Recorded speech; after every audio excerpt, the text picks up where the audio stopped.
But when Mm-hmm. you're trying to prove academic ability to a medical school, we want to be as close to a 4.0 as possible.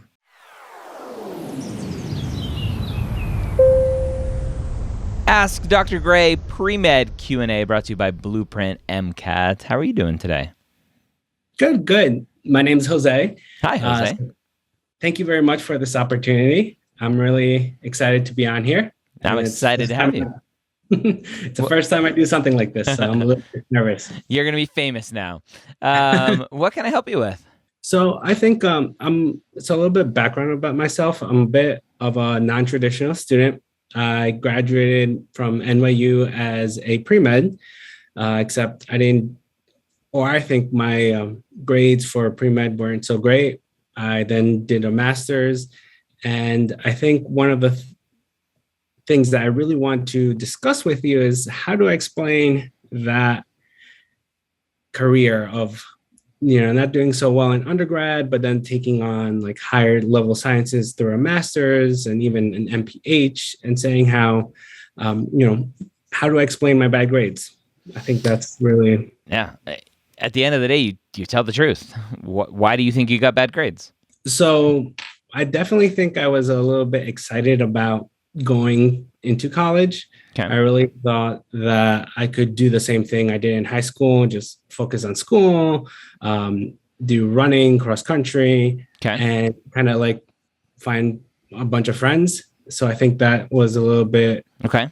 Well, my weakness. That would make sense for a semester or a year, and then you go, well, crap, that didn't work well. Let me change what I did. Why did you consistently have issues if you did?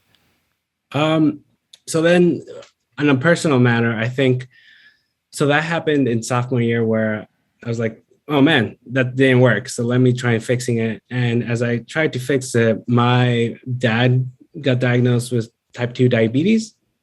And for me, family has been something that has been important. So I ended up going back home a lot.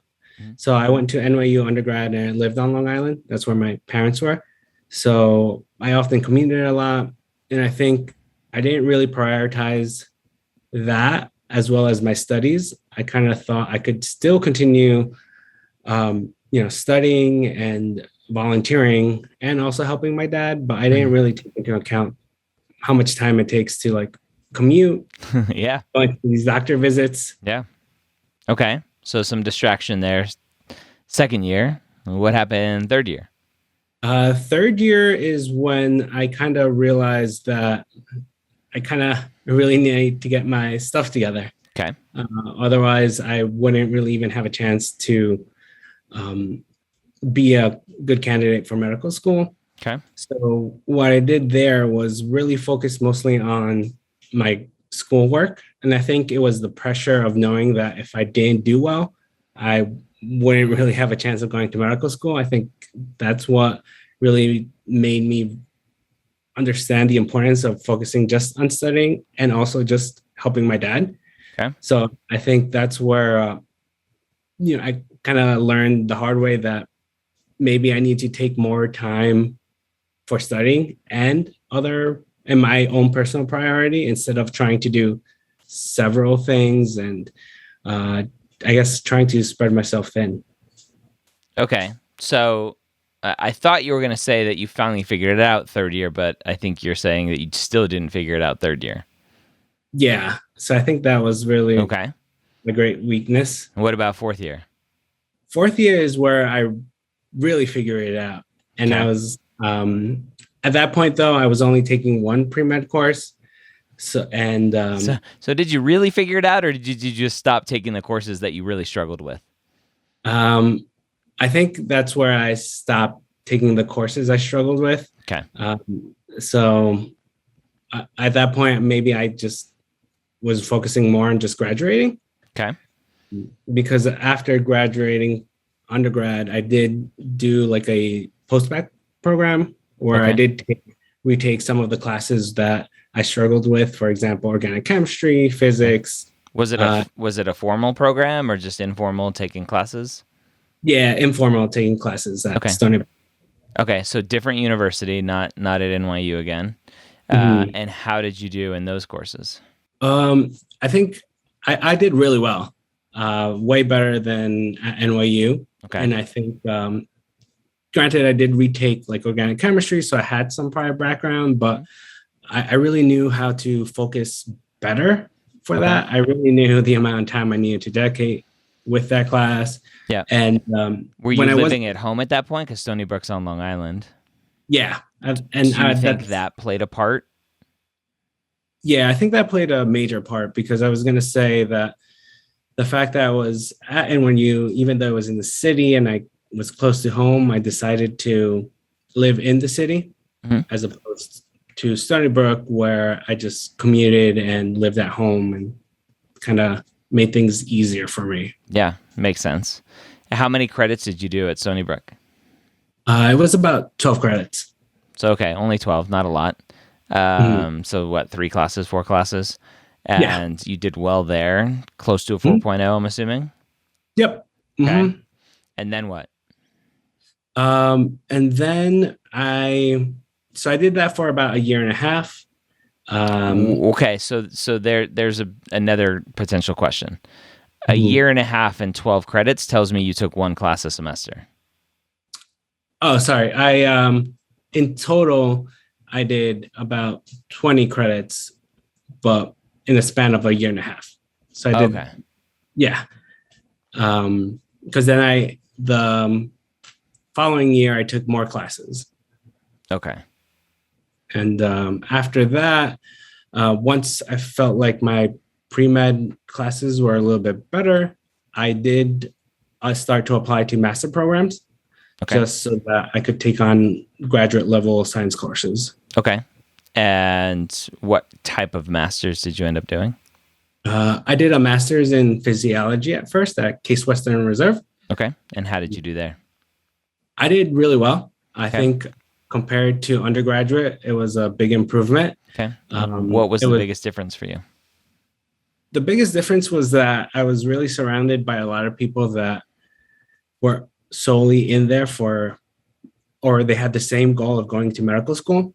So I kind of fed on that motivation of really studying and really having a support system of whether or not, if people really needed to study, I would join them and study. So something that I discovered was that study groups was a great resource Yeah. instead of just trying to study everything on my own. Yeah. Study groups are very good. Okay. How did you do in the masters in terms of GPA? It was about a 3.5. Okay. So still not stellar. Mm-hmm. Why not stellar? I think I was still discovering how to focus on school, Okay. but also work on my extracurricular activities in order to be a better applicant to medical school. Okay. So I did volunteer a couple of places. And I think maybe not jumping right away into those things and just the first year of my graduate program trying to only focus on my grades. Mm. So I think that's what How many years was the program? 2 years? it was. 2 years. And Yes. and what's the GPA difference between each of the years? It was consistent 3.5. Okay. So what I'm hearing from you is that you're just not a stellar student. Mm-hmm. And that's okay. Yeah. And that may be a potential issue when it comes to applying to medical school. So all really that I heard from you going back to undergrad is you just get overwhelmed with courses and you don't do very well.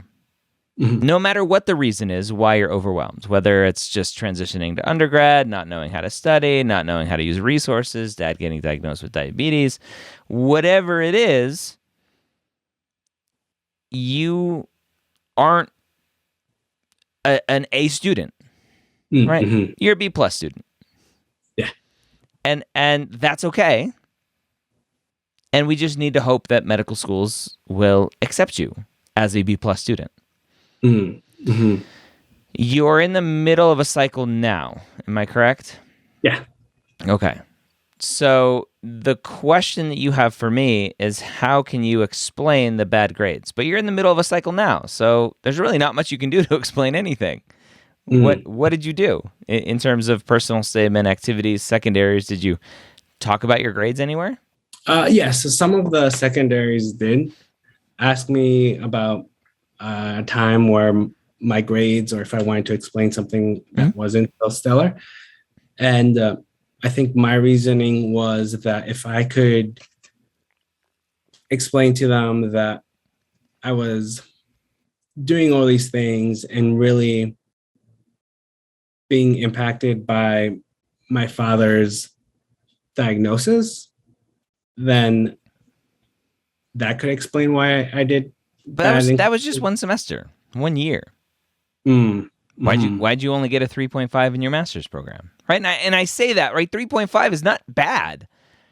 But when mhm, you're trying to prove academic ability to a medical school, we want to be as close to a 4.0 as possible. Right? That's mm, just unfortunately what it takes when you're trying to prove academic capability. Now, you don't have to have a 4.0 to get into medical school. That's not what I'm saying. But when mhm, you are starting off with early struggles, that means the later courses need to be as close to a 4.0 as possible to just show, like, hey, look, I'm good. I'm okay here. mm, Now, mhm, the question is, will a 3.5 be sufficient for that? And that's just you apply to medical school and you cross your fingers and you hope that it is. mm, mhm, When you say, right, how do I potentially explain my grades? And you have this long track record of just not doing super great, and you're like, well, my dad was diagnosed with diabetes. To me, that's just an excuse, mm, right? And obviously, dealing with family health issues, it's hard, right? I'm not diminishing that fact. Please don't take it like that. mm, But mhm, but when you have one semester or 1 year of dealing with that, and obviously diabetes, just I mean, you can get rid of it depending on lifestyle, diet, whatever. But it could be a chronic thing, and your dad could still be dealing with these things that is still affecting you. But at mm, some point, the medical schools are going to expect you to adjust mm, because the same thing's going to happen in medical school. The same thing's going to happen in residency. Things are going to get thrown your way that are going to throw you off your game, and you're going to be expected to adjust. And you haven't done that academically. mm, And that's going to be the biggest question mark in terms of medical schools judging you on your academic mm, capability. Right or wrong, that's just they need to make sure that you're going to finish medical school first and foremost. Now, is a 3.5 GPA good enough to get through medical school? Probably. But when you're dealing with a student who's trying to overcome early struggles, we like to see a little bit more. mm, mhm, So let's put GPA aside, right? So at the end of the day, the answer to your question is how do you explain it? Is you tell the truth. But I think mm, your truth is you've always had a lot of stuff going on in your life and have never been able to fully focus on grades, and so they're just not as good as you want them to be. mm, Unfortunately, right? That mhm, seems like it's the truth. I wouldn't necessarily go, well, I'm just a 3.5 student.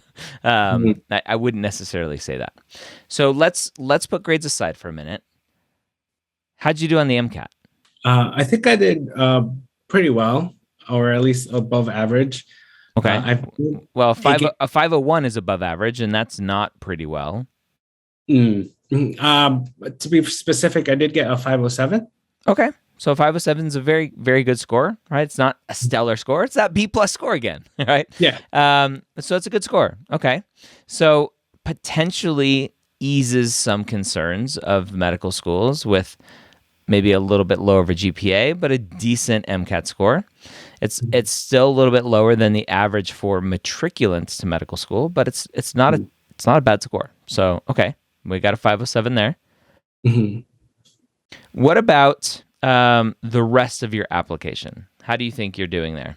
I think that's where I really shine.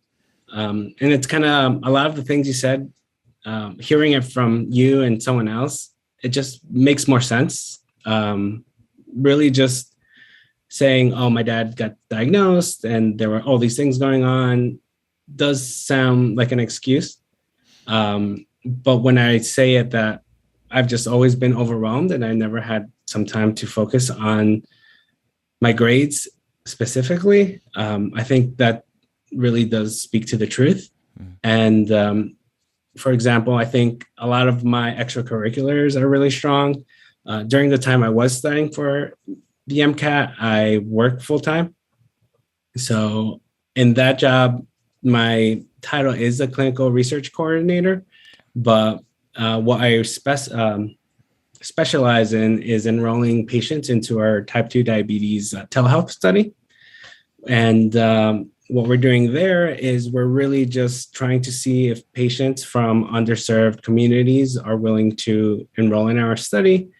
And I really enjoy that job because I get the opportunity to talk to patients, but also my PI is really great at just giving us opportunities to do data entry, to collect data, to even come up with our own sub-studies. So I've really been working on coming up with particular ideas and studies that I could publish as a first author. Nice. So some examples are like finding out why Hispanic Latino patients don't want to participate in research. Yeah. Ain't nobody got time for that. Yeah. Okay. And so activity wise, it sounds like you got lots of good activities. You're in the middle of an application now. Have you had any interviews? Yes. Actually, on Wednesday, I had an interview with SUNY Downstate. Great. Okay. Yeah. And how did it go?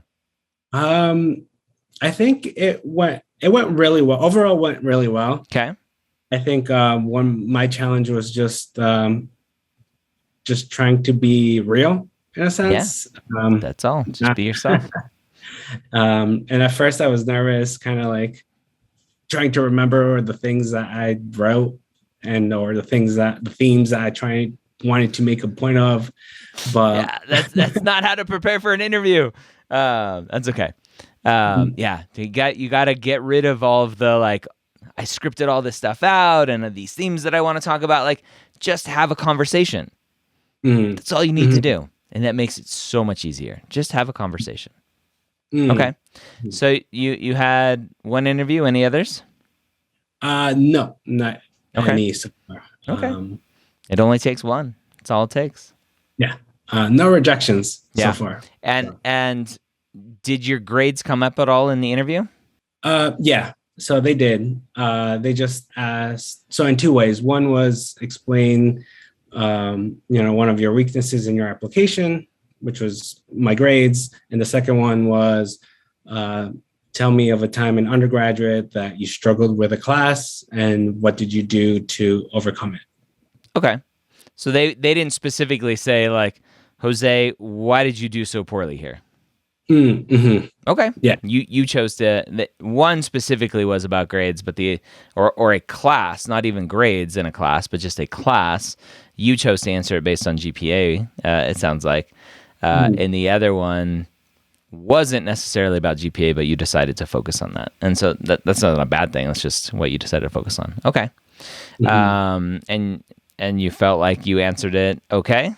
Yeah, I think I answered it similarly to what I was telling you earlier. Okay. But I think what I could have done better from our conversation is just knowing that one of my weaknesses is learning to handle several things at a time while still focusing on that one main important thing of grades.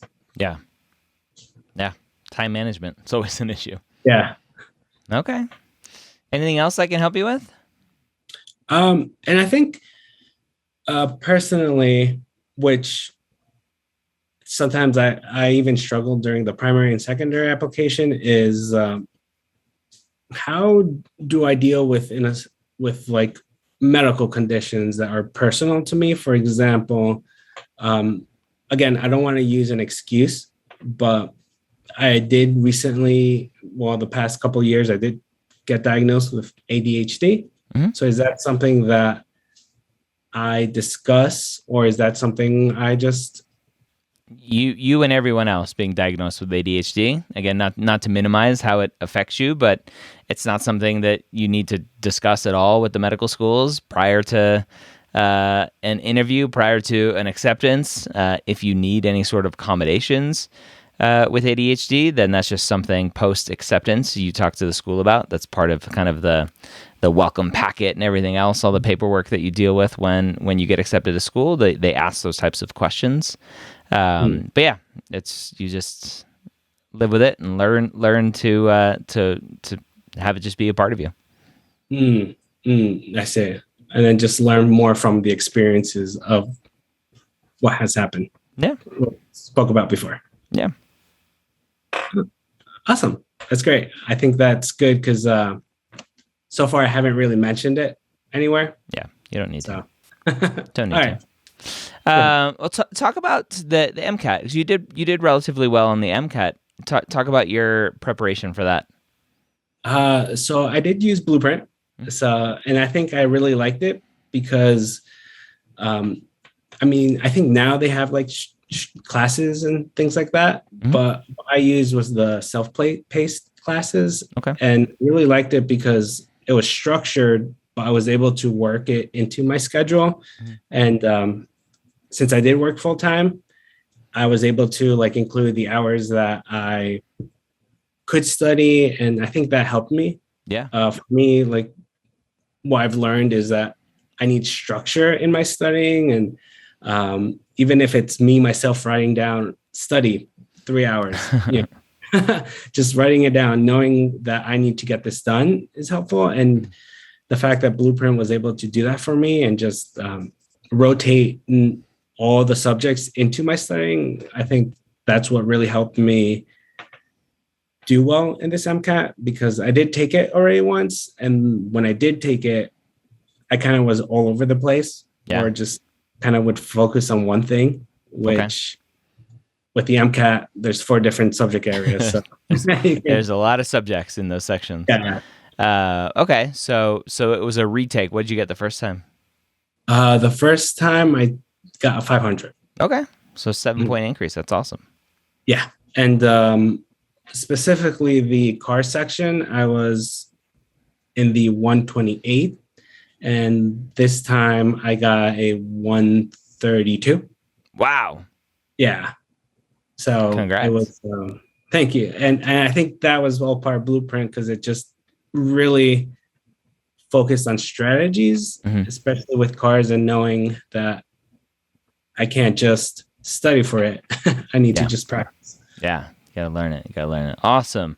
Well, Jose, good luck to you. Fingers crossed that the cycle turns out positive for you. Thanks for coming on and asking some great questions. Thank you, Dr. Gray. Thanks for the opportunity. I really enjoyed this.